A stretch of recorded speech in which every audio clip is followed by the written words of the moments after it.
অনুশোচনাহীন zombie গোষ্ঠী তারা বিভিন্ন প্রকার নাশকতামূলক এবং ঝটিকা মিছিলের নামে অপতৎপরতা অব্যাহত রেখেছে। আইনগতভাবে নিষিদ্ধ না করলে তাদেরকে ঠেকানোর কোনো রাস্তা বাংলাদেশ সরকারের বা প্রশাসনের নেই। শেখ হাসিনা যে গত 15-16 বছরে খুন, গুম এবং রাষ্ট্রীয় প্রতিষ্ঠানগুলোকে একদলীয়করণের মাধ্যমে একটা ফ্যাসিস্ট স্বৈরশাসন কায়েম করে রেখেছিল, এ ব্যাপারে কারো কোনো সন্দেহ আছে? সন্দেহ নাই, বিষয়টা পরিষ্কার।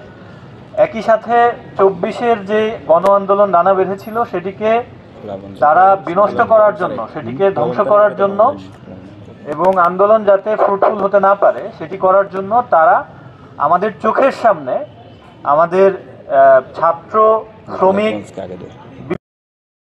শ্রেণীর মানুষজনকে যারা আন্দোলনে রাস্তায় নেমে এসেছিল তাদেরকে আমাদের চোখের সামনে গুলি করে হত্যা করেছে। এই হত্যাকাণ্ডের বিচার আমরা এখনো সন্তোষজনক পর্যায়ে দেখছি না। বিচার এখনো শুরুই হয়নি। বিচারের তদন্ত কার্যক্রম চলছে, তদন্ত কার্যক্রম বিভিন্নভাবে বাধাগ্রস্ত হচ্ছে। কে কার বিরুদ্ধে তদন্ত করবে? পুলিশ তদন্তকারী সংস্থা, সে তদন্ত করছে নিজের প্রতিষ্ঠানের বিরুদ্ধে। আমাদের যে বিচারিক প্রক্রিয়ায় যেই আন্তর্জাতিক অপরাধ ট্রাইব্যুনাল এবং প্রসিকিউশন টিম কাজ করছে, আমরা মনে করি যে এই টিম এখন পর্যন্ত যথেষ্ট না। যে পরিমাণ অপরাধ সংঘটিত হয়েছে সে অপরাধের সুষ্ঠু বিচারকে এই অল্প সময়ের মধ্যে ত্বরান্বিত অবস্থায় সামনের দিকে এগিয়ে নিয়ে যেতেন। তো সরকারের কাছে আমাদের প্রথম দাবি হচ্ছে বিচার প্রক্রিয়াকে ত্বরান্বিত করা, সুষ্ঠুভাবে সম্পন্ন করার জন্য যে ব্যবস্থা নেওয়া দরকার সেই ব্যবস্থা নেওয়া।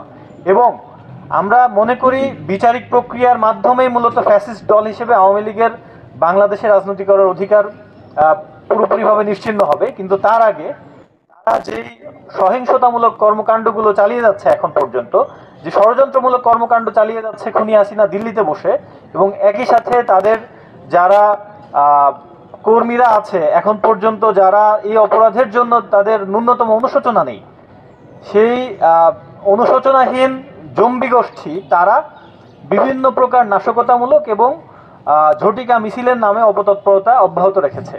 এই জিনিসগুলোকে আইনগতভাবে বিচারের আওতায় বা আইনগতভাবে নিষিদ্ধ না করলে তাদেরকে ঠেকানোর কোনো রাস্তা বাংলাদেশ সরকারের বা প্রশাসনের নেই। তো সেই জায়গা থেকে আমরা মনে করি আওয়ামী লীগের এই রাজনৈতিক তৎপরতা নিষিদ্ধ করতে হলে তাদেরকে দল হিসেবে নিষিদ্ধ করতে হবে। তো আমরা এটি মনে করি আমাদের সকলের প্রাণের দাবি, বাংলাদেশের জনমানুষের যারা 24-এর এই গণ অভ্যুত্থানে সামনে থেকে নেতৃত্ব দিয়েছে এবং একই সাথে স্বতঃস্ফূর্তভাবে যে জনগণ মাঠে নেমে এসেছে সবার প্রাণের দাবি।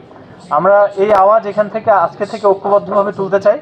24-এর গণ আন্দোলনে, গণ অভ্যুত্থানে যারা অংশ নিয়েছে সমস্ত শক্তিকে, রাজনৈতিক, সামাজিক সমস্ত শক্তিকে একসাথে নিয়ে আমরা এই দাবিকে সফল করে তুলব ইনশাআল্লাহ।